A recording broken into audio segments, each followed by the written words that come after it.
Good morning friends. आज मी बनवत आहे रव्याचा उपमा आणि ही रेसिपी मी तुमच्याबरोबर शेअर करणार आहे. तर ह्याच्यासाठी लागणारे इन्ग्रेडियंट्स आहेत कांदा, टमॅटो, सुकी मिरची फोडणीसाठी, कढीपत्ता, हिरवी मिरची. तर हिरवी मिरचीमुळे तुमच्या उपमाला तिखटपणा येईल. कोथिंबीर, त्याच्यानंतर मीठ. सगळ्यात मुख्य इन्ग्रेडियंट आहे आपला रवा. तर हा रवा मी भाजून घेतला आहे आणि हा जनरली मी भाजून थोडासा मंद आचेवर तो भाजावा लागतो, म्हणून तो थोडा टाईम कन्झ्युमिंग प्रोसेस असतो, म्हणून मी तो भाजून एका डब्यामध्ये ठेवून देते. म्हणजे जेव्हा कधी उपमा बनवायचा असतो तो इमिडिएटली बनवता येतो घेऊन. ही आहे उडदाची डाळ, कच्ची उडदाची डाळ. आणि तुम्ही उपम्यामध्ये बऱ्याच भाज्या टाकू शकता, जसं गाजर, मग मटर. तर तसं मी इथे मटर घेतलं आहे. आणि इथे आहे मोहरी, तेल आणि मीठ. तर इथे मी साईडला पाणी पण तापत ठेवलं आहे, जसं तुम्ही बघताय. हे बघा, जसं तुम्ही बघू शकता ना, इथे मी पाणी तापत ठेवलं आहे. तर उपमा बनवताना जर तुम्हाला उपमा असं सुटायला व्यवस्थित सुटसुटीत झाला पाहिजे, म्हणजे असं चिकट झाला नाही पाहिजे, तर त्याच्यासाठी तुम्ही आवर्जून गरम पाणी घाला त्याच्यामध्ये. तर आता मी तुम्हाला दाखवते प्रोसेस. ठीक आहे तर आता आपण इथे पॅन गरम करायला ठेवलं आहे ना, त्याच्यामध्ये आपण हे टाकूया, तेल टाकूया. इवन उपमाला तेलाची क्वांटिटी ना जरा अप्रोप्रिएटच लागते. जरा थोडंसं म्हणजे जास्त तेल असेल ना तर उपमा टेस्टी पण होतो. जास्त नाही म्हणत मी, पण एकदम कमी असेल तर उपमा खूप चिकट होतो आणि असं जरा कच्चासारखा लागतो. म्हणून त्यामुळे थोडंसं स्लाइटली जरा तेल असावं, म्हणजे तुम्ही जितकं तुमचं रवा घेतले ना तर त्याच्या हिशोबाने तुम्ही तेल घ्या. मी आता हे तेल घातलं आहे. तर मी गॅस ऑलरेडी गरम करायला ठेवला होता, तवा ऑलरेडी गरम करायला ठेवला होता. तर आता आपण आपलं तेल तापलंय का बघूया. कारण जेव्हा तुम्ही मोहरीची फोडणी देता ना तेव्हा नेहमी एन्श्योर करायचं की तेल चांगलं तापलंय, मग मोहरी चांगली तडतडते. ओके, आता मी एक मोहरी टाकून बघते.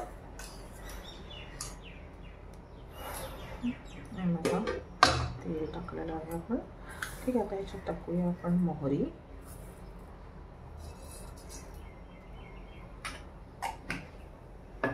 ही मोहरी चांगली तडतडून देऊया. त्यानंतर आपण टाकूया मिरची.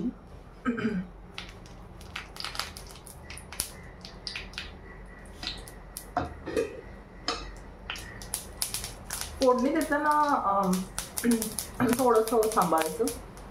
आणि कोणती गोष्ट तुम्ही तेलामध्ये फोडणीसाठी टाकताय ना ती एन्श्योर करायची की ती पाण्यामध्ये वगैरे अशी ठेवायची नाही, मग ते पाणी असं तडतडतं आणि पाणी उडतं.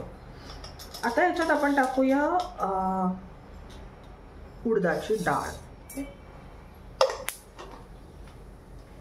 उडदाची डाळ टाकली ना की गॅस थोडा कमी करायचा, कारण ती एकदम लवकर काळी होते, नाहीतर ब्राऊन काळी अशी होते. आपल्याला ती फक्त लाईट ब्राऊन अशी करून घ्यायची, किंवा ब्राऊन पण काळी करू नका, मग त्याचा फ्लेवर थोडा वेगळा येतो. तर ह्याआधी मी चॅनलवर ह्याची रेसिपी टाकली होती सेव उपमाची. तर ही रेसिपी ऑलमोस्ट सेम आहे, फक्त ह्याच्यात सेवच्या जागी आपण रवा टाकणार आहोत. आता मी कांदा घालून घेते, आणि सर्वप्रथम आधी मी मिरची घालून घेते आणि लगेचच मी कांदा घालून घेते. नंतर आपली फोडणी जळून घ्यायची.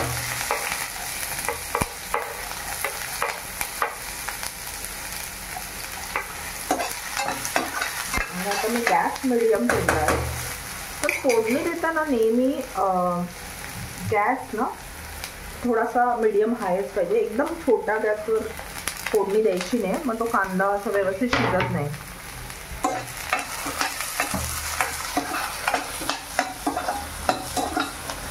ह्या पॉइंटला खूप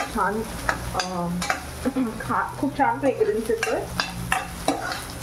मिरची, उडदाची डाळ, मिरची, कांदा खूप छान फ्रेग्रन्स येतो. आणि हा सुवास आला की समजायचं तुमची फोडणी खूप छान बसली आहे.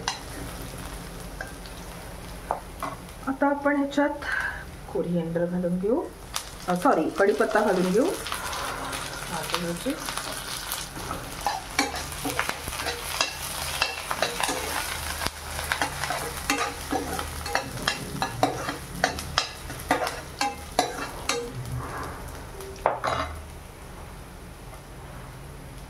कांदा आपला ऑलमोस्ट शिजला आहे, कारण का आपला गॅस चांगला तापला होता पण कांदा लवकर शिजला आहे. तर आता आपण ह्याच्यात टोमॅटो पण घालून घेऊ.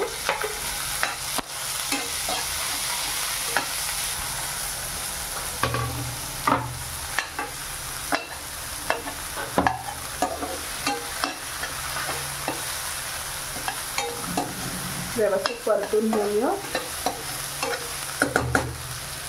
आता ह्या पॉइंटलाच आपण मटर पण टाकू, म्हणजे मटर पण आपले छान शिजले जातील.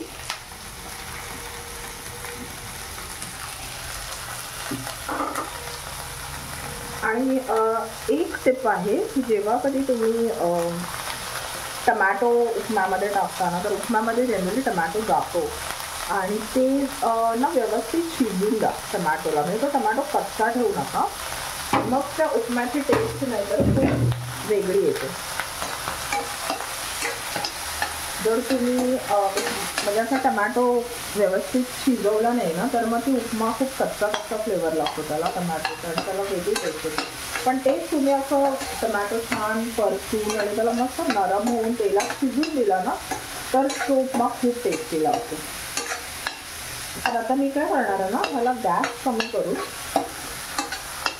थोडा वेळ आपण शिजायला ठेवून देऊया. आता हे मी बघताय तुम्ही झाकण लावून असं ठेवून दिलं होतं शिजायला थोडा वेळ टमॅटो. बघा टमॅटो कसं एकदम मऊ झालंय ना, असं छान सॉफ्ट असं शिजला पाहिजे. आणि आपलं तेल बघा कसं असं थोडंसं तेल राहिलंय साईडला, म्हणजे हे तेल व्यवस्थित आहे, म्हणजे त्याने म्हणजे टमॅटोने पण छान तेल सोडलंय, कांदा टमॅटोने पण.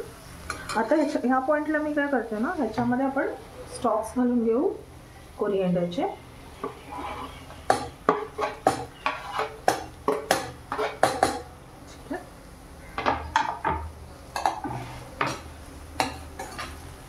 स्टॉक्स घालून घेतलेत आपण. आता हे थोडंसं परतूया. थोडं मी गॅस आता फास्ट करणार आहे पुन्हा.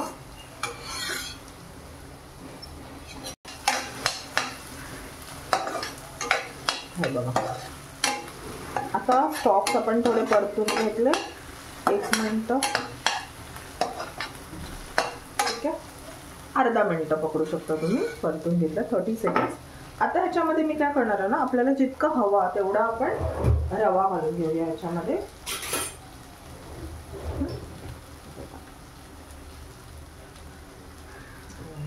हे 4 टेबलस्पून घातलेला आहे रवा.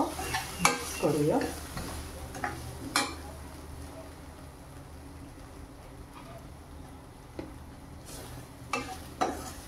रवा घेताना पण बी केअरफुल, कारण हा रवा तुम्ही पाणी घातल्यानंतर तो नंतर एक्सपॅन्ड होतो, त्यामुळे असं घेताना तुम्हाला असं वाटेल की अरे क्वांटिटी खूप कमी आहे, पण नाही, तो जर तुम्ही पाणी घातलं ना तर तो आणखी त्याचा डबल क्वांटिटी होते. त्यामुळे तसं तुम्ही जितका हवा तेवढाच घ्या, ठीक आहे. मी हा एवढा अंदाजे घेतला आहे. आता इथे ना ही आणखी एक मी स्टेप करते उपम्यामध्ये, ते म्हणजे हा जो रवा आपण टाकला ना, हा पण आपण थोडासा ना हा तेलामध्ये असा परतून घ्यायचा. म्हणजे हा रवा पण तेलात परतला गेला ना की त्याला पण एक असा खमंग वास येतो आणि तो रवा छान कुक होतो. तो असा थोडा पिंकिश झाला की त्याचा टेस्ट पण खूप वेगळं येतो. तर ही स्टेप डेफिनेटली गेम चेंजर आहे. म्हणजे तुम्ही जर ह्या स्टेपला उपमा रवा नाही फ्राय केला आणि तुम्ही लगेच पाणी टाकलं तर रवाचं टेस्ट वेगळी येते, चिकट होतो थोडासा आणि तो कच्चा लागतो. पण तेच तुम्ही हे जर फ्राय करून घेतलं ना तर खूप छान उपम्याची टेस्ट येते. आणि म्हणजे तुम्ही इनफॅक्ट फ्राय करताना पण तुम्हाला कळेल त्याचा एक खूप छान असा फ्रेग्रन्स येतो. जेव्हा तो छान प्रॉपरली फ्राय होतो ना तेव्हा खूप छान फ्रेग्रन्स येतो. तर आता आपण हे एकदम मीडियम किंवा लो फ्लेमवर करायचं आहे. आपल्याला कुठेही त्या रव्याला जळून द्यायचं नाही आहे, ठीक आहे. ते हे बघते ना किती भाज्या, आपल्या किती भाज्या दिसतात व्यवस्थित, मटर, टोमॅटो.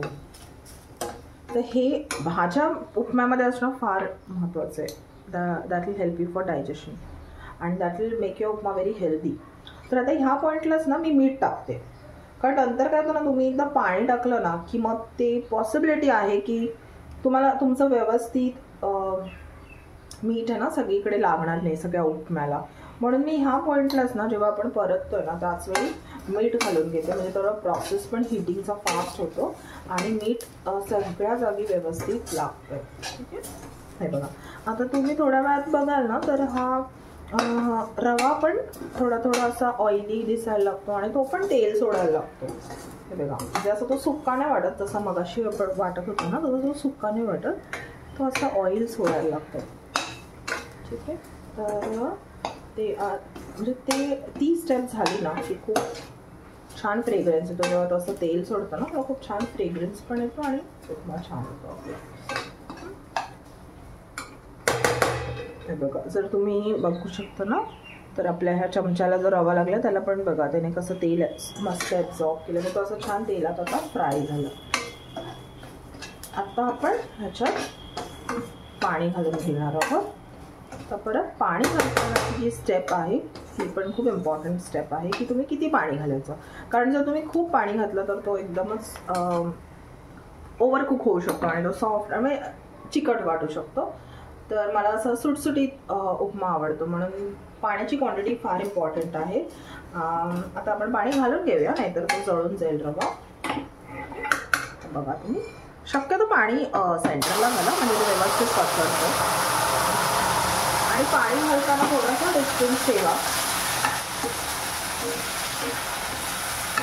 कारण ते उडतं. आता मी काय केलंय हे पूर्ण असं उपमा आपला भिजलाय एवढं पाणी घातलेलं आहे आणि खूप पटापटा ॲब्झॉर्ब होतो.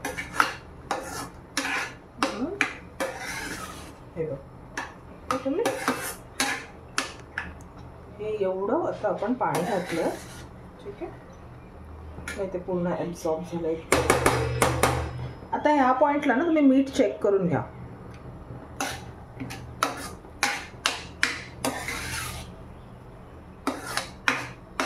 बघा किती फास्ट ॲब्झॉर्ब होतं. मीठ चेक करा, जर तुम्हाला वाटत असेल तर थोडंसं मीठ एक्स्ट्रा आणखी घाला आणि मस्तपैकी मिक्स करून घ्या.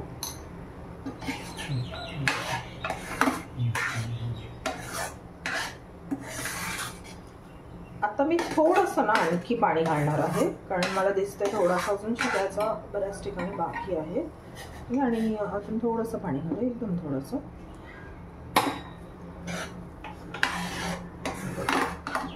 आणि आता जसं तुम्हाला कलर, आय डोंट नो तुम्हाला कलर जाणवतोय का, पण आपल्या उपमाचा कलर थोडासा स्लाइटली पिंकिश ऑफ व्हाईट असा झालाय. तो असा एकदम पांढरा नाही आहे. त्याचं व्हेरी रिझन हेच आहे की आपण त्याला व्यवस्थित परतून घेतला ना तेलामध्ये, म्हणून तो दिसतो पण असा पिंकिश आणि थोडासा ऑफ व्हाईट. आता आपण ह्याला शिजायला 1-2 मिनिटं.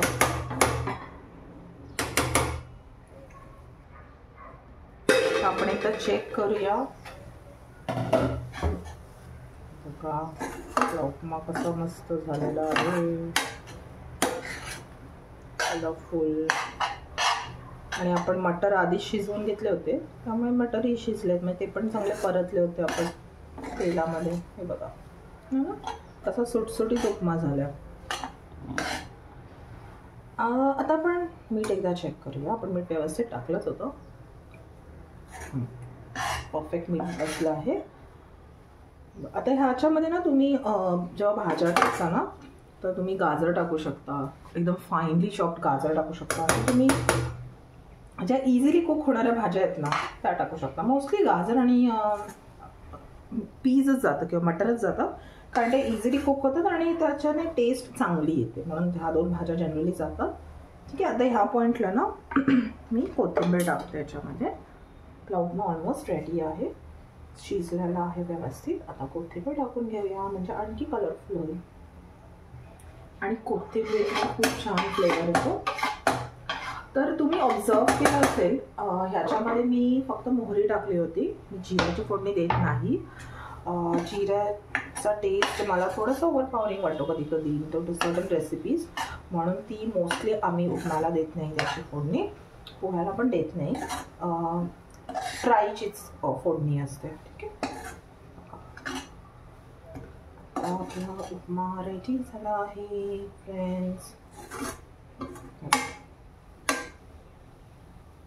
आता ह्याला आपण प्लेट करून घेऊ.